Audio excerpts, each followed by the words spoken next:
Hello guys. Sorry guys. Hello guys and welcome to my channel. And today we are going to discuss about a very important chapter, class 10, Nationalism in India. Let's continue.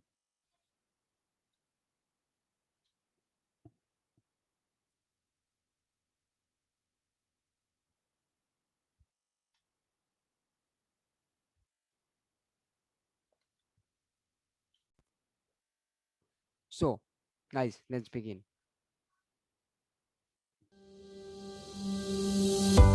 So, guys, let's start. In today's chapter is nationalism in India. What do you mean by nationalism? Nationalism is a feeling of oneness among the people living in a territory.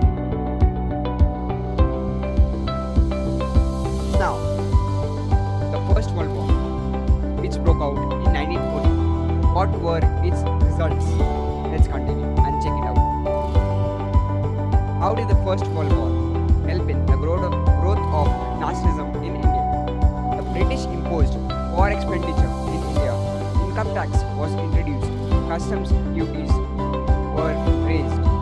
Prices of essential goods doubled during the war period. Forced recruitment was made to the British Indian Army. Crop failures resulted in a shortage of food, medicine. Influenza epidemic spread in many parts of India. Millions of people lost their lives. Now, next, we are going to study about the Gandhian Satyagraha. Gandhiji came back to India from South Africa in 1950. He introduced new powerful method of struggle called Satyagraha. What is the meaning of Satyagraha next? Satyagraha literally means holding on to truth or truth force. It is non-violent struggle introduced by Gandhiji in the Indian national movement. Persuades an opponent to understand the truth. If the cause was true and if the fight was against injustice, then physical force was not necessary to fight the oppressor. Hunger strike, peaceful demonstrations, strike, hostile and non-cooperation with government are some methods of Satyagraha. Next, first three Satyagraha movements organized by India. Some Champaran movement, 1916. It was a movement of workers in the indigo plantations of Champaran district of Bihar. It was against the oppressive plantation system. Kheda movement, 1970. Crop failure and plague epidemic made the life of farmers miserable in the Kheda district of Gujarat. So they started the movement under Gandhiji's leadership with the demand for a reduction of land revenue. Mill workers movement, low wages and poor working conditions forced the mill workers of Ahmedabad to start a movement under Gandhiji's leadership in 1980. Next, Rowlatt Act. It was introduced in 1990. This act gave the government the power to imprison any person without any trial for a period of 2 years. Aim of this act was to destroy the national movement by imprisoning the national workers. It was a black law because it was against basic human rights. Now, write a short note on the Rowlatt Act. Gandhiji organized non-violent satyagraha against Rowlatt Act. The Hartal was organized on 6th April 1990. Rallies were conducted, shops were closed down, workers conducted strike, transport and communication systems came to a standstill. These protests led to Jallianwala Bagh massacre. Jallianwala Bagh is in Punjab, Amritsar. What were the circumstances which led to the Jallianwala Bagh massacre? On 13th April 1990, a public meeting was organized at Jallianwala Bagh in Amritsar to protest against the arrest of national leaders. Many villagers who came to attend a fair were also present in the park. General Dyer reached the meeting place along with the British troops. He ordered the troops to fire. The firing lasted for nearly 10 minutes. More than thousands of people were killed and many were wounded. This incident is called Jallianwala Bagh massacre. Khilafat, agitation and non-movement. Khilafat launched by two brothers, Muhammad and Shaukat Ali, on anti-British attitude as British threatened the welfare of Turkey by weakening the Caliph's Sultan of Turkey position. It was supported by Gandhi and the Indian National Congress to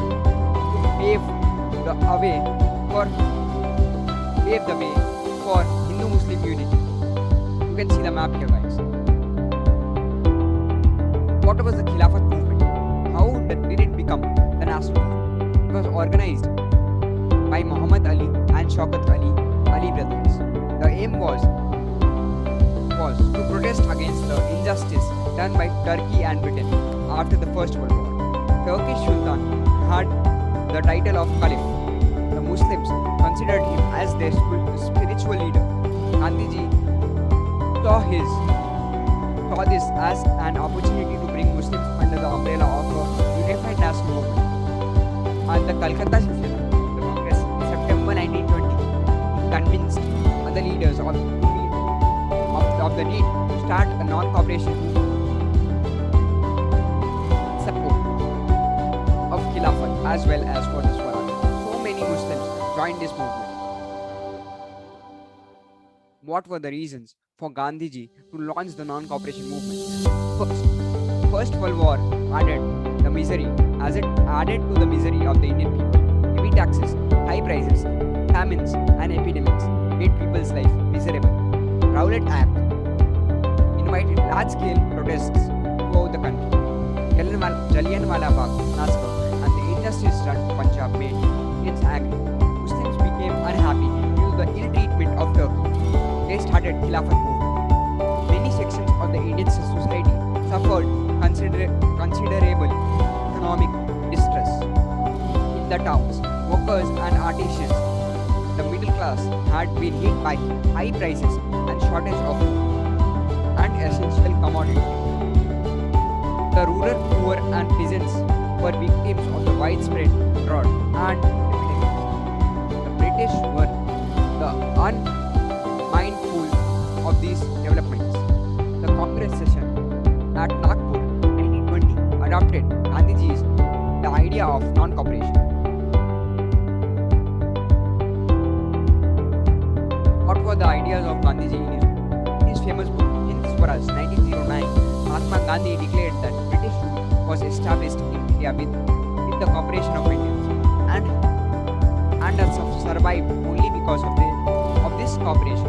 If Indians refused to cooperate, British rule in India would collapse within a year and Swaraj would come. Therefore, he started the non-cooperation movement. What were the stages of proposed for the non-cooperation movement? 1.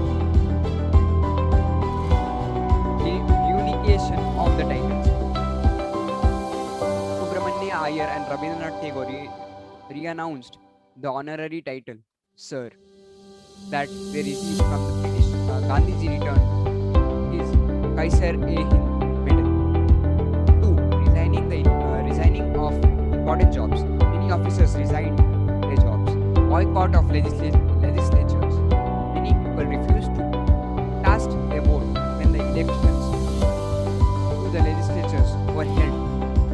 It was followed by the boycott of schools, colleges and law courts, etc. Non-payment of taxes. This was a powerful method of fighting an oppressive government. They were not ready to recognize the government legitimate. How did non-cooperation movement become a national movement? Non-cooperation movement was launched under Gandhiji's leadership in 1920. It aimed at protesting against the injustices done to Punjab and Turkey and attained Swaraj. Educated middle class led the movement in towns and cities. Educational institutions, law courts and foreign courts were boycotted. Council elections boycotted. All provinces except in Madras where the Justice Party of the non-Brahmins contested. Peasants organized movements against talukdars and landlords of villages under the leadership of Baba Ramachandra. tribal people started an armed struggle.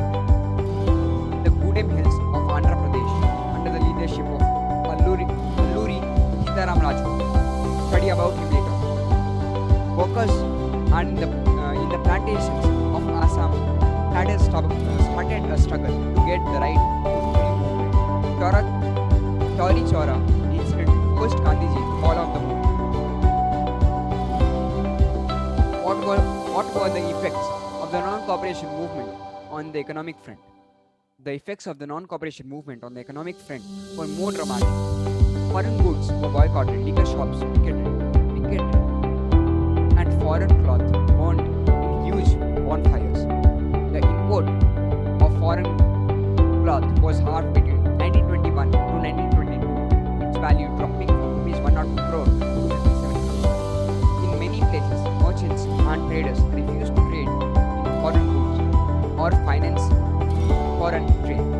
As the boycott movement spread, the people began discarding imported clothes and wearing only Indian ones. Production of Indian textile mills and handlooms went up. Differing stance within the non-cooperation movement in towns and cities. Educated middle class led the movement in towns and cities. Law courts and council elections were boycotted. Foreign clothes and other goods were burned in bonfires. People began to use khadi. Government servants resigned from the jobs. The shops were picketed. Why did the non-cooperation movement go down in towns and cities? Khadi clothes were very common, very costly. The poor were not able to buy them. Indians boycotted tradition like law codes and educational institutions. But alternative institutions did not come up. Consequently, teachers and students started going back to schools, and lawyers started going back to their fields. What were the cause for the movement in the countryside village? Peasants movement. A peasants movement was organized by Baba Ramachandra, was against landlords and talukas. Reduction of rent and abolition of beggars were their main demands. In many places, Nai, Dhobi, Buns were organized by panchayats. This would deprive landlords of the services of even barbers and washermen. In June 1920, Jawaharlal Nehru began going around the villages in Awadh, taking to the villages and trying to understand their grievances. By October, the Awadh Kishan Sabha was set up, headed by Jawaharlal Nehru, Baba Ramachandra, and few others. Within a month, over 300 branches had been set up in the villages around the region. Now, we are going to read about or study about Baba Ramachandra, a sannyasi, preaching, and indentured laborer. He led the peasants movement in Awadh against talukas and landlords, demanded reduction of revenue, abolition of beggar and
social boycott of oppressive landlords.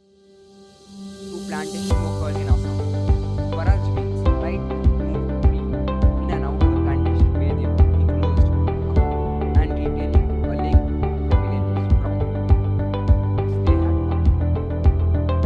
To the tribal peasants of the Bude Hills of Andhra Pradesh, Swaraj means right to enter the forest and collect forest products, graze cattle, and work the coast. What was the aim? With what aim was the Swaraj Party set up? First, Swaraj Party or the Congress. Therefore, the Swaraja Party was set up by Motilal Nehru and C.R. Das in 1920. These were pride of mass struggle and wanted to participate in elections to the provincial councils. They had been set up by Government of India Act 1990. They felt that it was important to oppose British policies within the council, argue for reform, and also demonstrate that these councils were not truly democratic. They also wanted to keep the anti-British spirit of people alive since non-cooperation movement was suspended. There is two major developments in politics towards late 1920s, or what were the two factors that shaped the Indian politics towards the 1920s. Worldwide economic depression. Agricultural prices began to fall from 1926 and collapsed after 1920 as the demand for agricultural inputs fell and exports declined. Citizens found it difficult to sell their harvest and pay their revenue. The Simon Commission. The Simon Commission was appointed and came to India February 1920. It was appointed to look into the working of the Government of India Act 1990 and to suggest further reforms in the system of administration. The members of the commission were all Englishmen and not a single Indian was included in it. Simon Go Back agitation. Simon Commission, Indian statutory commission. It was a statutory commission set up by the British under Sir John Simon.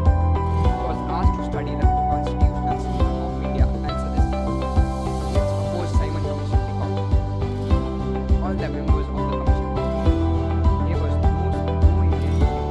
It did not provide any room for Swaraj to India. Lahore Congress session of 1949. The Congress session was held at Lahore in 1929 under the presidency of Jawaharlal Nehru. All Indian were taken. The Congress declared Purna Swaraj as its aim.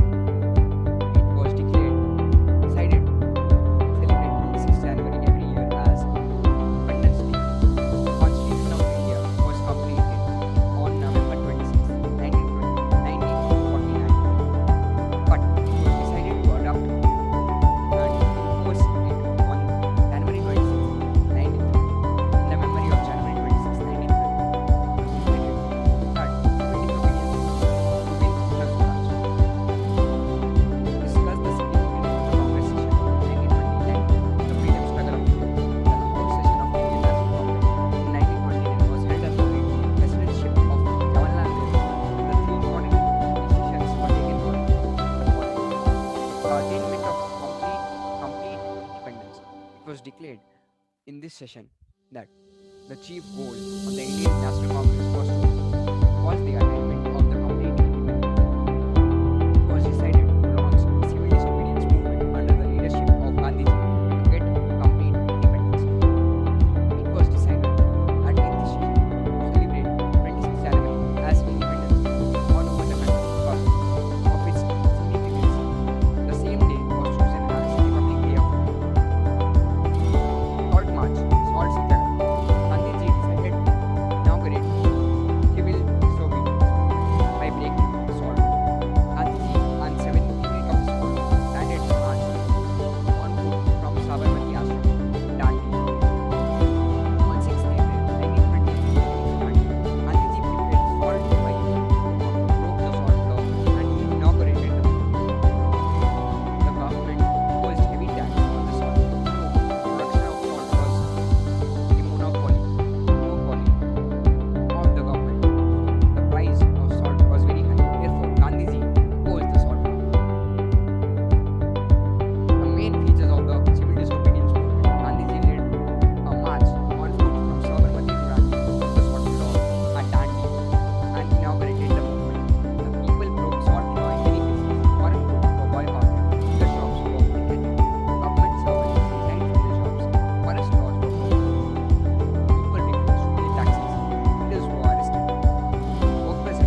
people refused to cooperate with the government during the non-cooperation movement. People broke the laws during the civil disobedience movement. Muslims participated in large numbers in the non-cooperation movement. Muslim participation was less in the civil disobedience movement. No tax campaign was not there in the non-cooperation movement. People also refused to pay taxes in the civil disobedience movement. Social groups which participated in the civil disobedience movement. First, rich peasants. Depression and the fall of prices affected them badly. They demanded reduction of land revenue, harassment, reduction of taxes for them. Poor peasants. Depression affected them badly. They demanded reduction of rent, harassment, reduction of rent. Business classes. They demanded protection against import of foreign goods. They wanted a rupee sterling exchange that discouraged import. They found the Indian Industrial and Commercial Congress in 1920. They also formed the Federation of Indian Chambers of Commerce and Industries. They gave financial help to the movement and refused to sell their foreign goods. Industrial workers. They were poorly paid. Conditions of work were miserable. Whereas meant better wages and working conditions for them. Railway workers and dockyard workers conducted strike. Workers in mines wore Gandhi caps and took part in rallies. Why did the different social groups join the civil disobedience? The countryside, the rich peasant communities like the Jats of Utah, Patidas of Gujarat were active in the movement. Indian merchants and industrialists wanted protection against imports of foreign goods and a rupee sterling foreign exchange ratio that would discourage imports. They wanted end colonial control over Indian economy. They joined the civil disobedience movement and gave financial assistance and refused to buy or sell imported goods. Another important feature of the civil disobedience movement was the large-scale participation of women. During Gandhiji's short march, thousands of women came out of their homes to listen to him. They participated in the protest marches, manufactured salt, picketed foreign cloth and liquor shops. Many went to jail. There were strikes in railway workers by railway workers in 1930, dock workers in 1932. In 1930, thousands of workers of Kodanagpur in mine wore Gandhi caps and participated in the protest rallies and boycott campaigns. Why did the rich peasant community join the civil disobedience? Why did it not join when it was relaunched in 1930? In the countryside, rich peasant communities like the Patidas of Gujarat and Jats of Uttar Pradesh joined the movement with productions of commercial crops. They were very hard hit by the inflation and falling prices as their cash income disappeared. They found it impossible to pay the government's revenue demand. The refusal of the government to reduce the revenue demand led to a widespread resentment.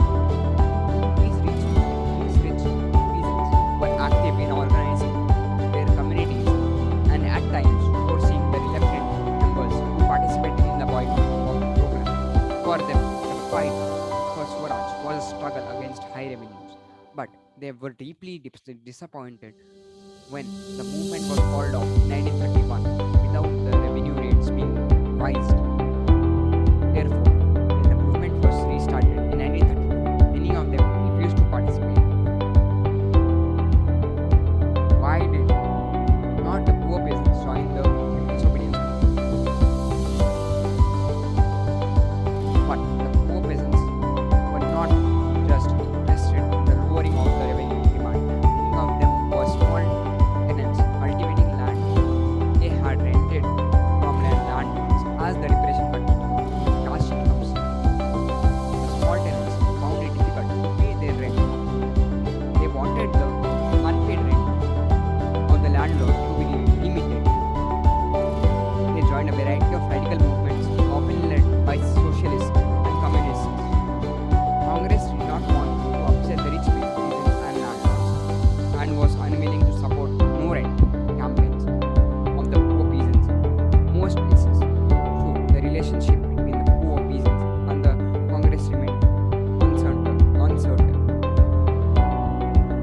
did business class support the civil disobedience movement? Or why did the industrial working classes not participate in the civil disobedience movement in large numbers? One, Indian merchants and industrialists wanted protection against imports, foreign goods, and the rupee sterling foreign exchange rate that would discourage imports. Two, they wanted to end colonial control over Indian economy. They joined civil disobedience movement and gave financial assistance and refused to buy or sell imported goods. Most businessmen came to see Swaraj as a time when colonial restrictions on business would no longer exist and trade industry would flourish without constraint. As the industrialists came closer to the Congress workers, they stayed aloof.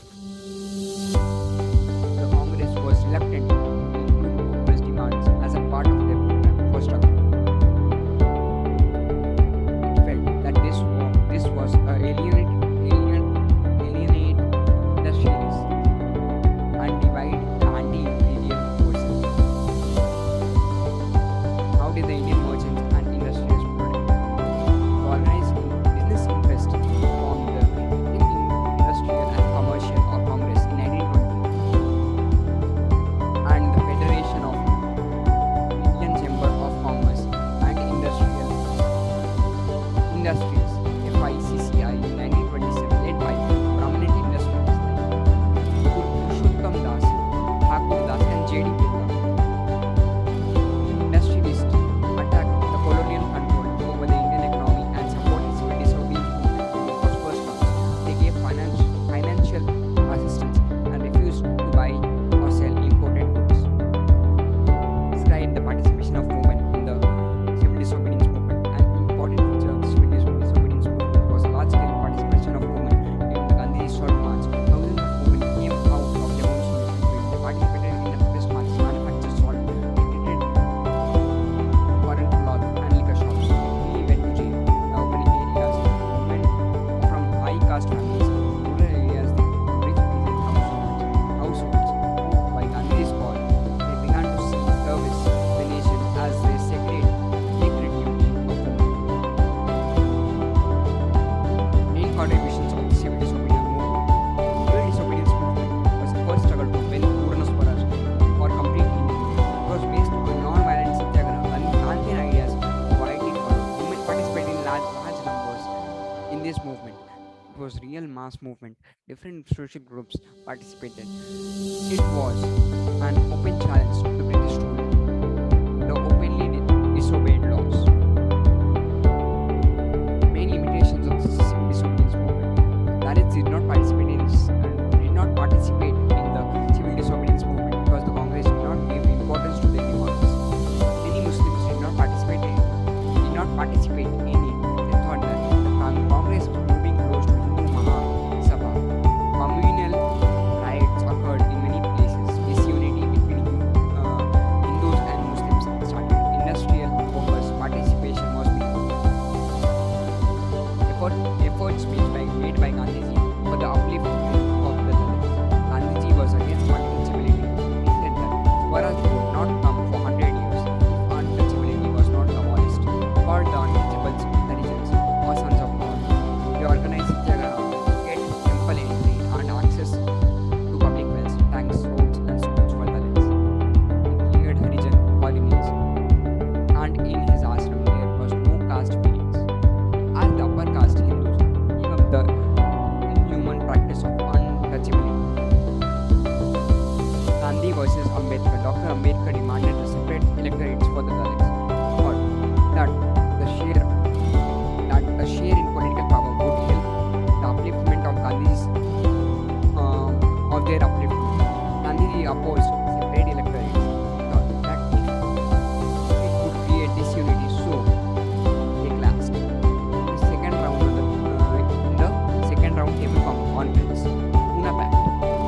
It was signed between Gandhiji and Ambedkar in September 1932. Gandhiji brought an end to his past, accepted the demand of reservation of seats for Dalits and in the legislatures.